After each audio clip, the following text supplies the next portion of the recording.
माधुरी काल सकाळीच वॉन्ट नावाच्या ठिकाणी पोहोचली आहे. काल दुपारपासून तिची सखोल तपासणी सुरू झाली आहे, शारीरिक आणि आरोग्याची. तिच्या पायांची स्थिती खरंच थोडी चिंताजनक आहे. काही पायांची नखं खूप जास्त वाढलेली आहेत आणि काही नखांवर क्युटिकल्स म्हणजे ती जी जाड त्वचा असते ना नखांच्या मुळाशी, ती पण वाढलेली दिसते. आणि एवढंच नाही, जुन्या जखमाही आहेत आणि तिच्या मागच्या एका पायाच्या नखात तर गळू म्हणजे ॲब्सेस झालाय, पू झालेला फोड असतो तसा. याचं मूळ कारण बहुतेक तिच्या पूर्वीच्या परिस्थितीत आहे. म्हणजे बघा, जंगलात हत्ती नैसर्गिकरित्या खूप चालतात, मैलून मैल अंतर कापतात, नैसर्गिकरित्या झिजतात.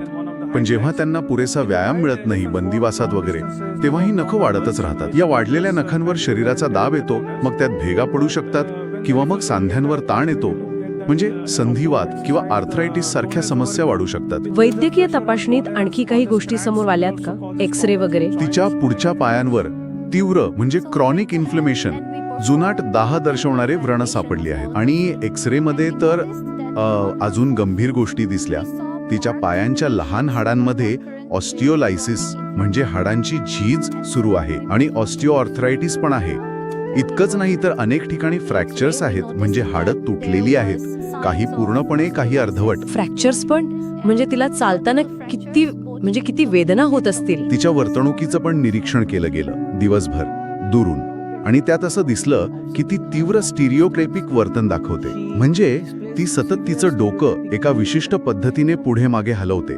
त्याला हेड बॉबिंग असं म्हणतात. हे असं वर्तन म्हणजे केवळ एक सवय नसते, ते दीर्घकाळच्या मानसिक तणावाचा, त्रासाचं स्पष्ट लक्षण आहे. आणि तिच्या सध्याच्या मानसिक अस्वस्थतेबद्दल पण तिच्या काळजी योजनेत केवळ शारीरिक उपचारांवरच लक्ष नाहीये, तर त्या पलीकडे जाऊन तिला स्वातंत्र्य देण्यावर भर दिला जाईल. आपला दिवस कसा घालवायचा, कोणासोबत राहायचं, काय करायचं हे निवडण्याचं स्वातंत्र्य तिला मिळावं, यासाठी प्रयत्न असतील.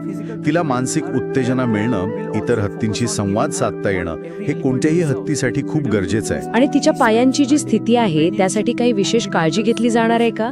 ती नखं, ते गळू वगैरे? तिच्या पायांची आणि नखांची स्थिती अजून बिघडू नये यासाठी एक व्यवस्थित फूट केअर रेजिम म्हणजे पायांच्या काळजीची एक पद्धतशीर योजना आखली जाईल. त्यात हळुवारपणे पायांची छाटणी म्हणजे फूट ट्रिमिंग, नखांची छाटणी म्हणजे टोनेल ट्रिमिंग आणि फूट पॅड म्हणजे तळव्याचा जो जाड भाग असतो त्याची ट्रिमिंग केली जाईल. त्यासाठी तज्ज्ञांची एक टीम हळूहळू तिच्यावर काम सुरू करेल. माधुरीच्या या प्रवासात अनेकांनी खूप आस्था आणि पाठिंबा दर्शवला आहे.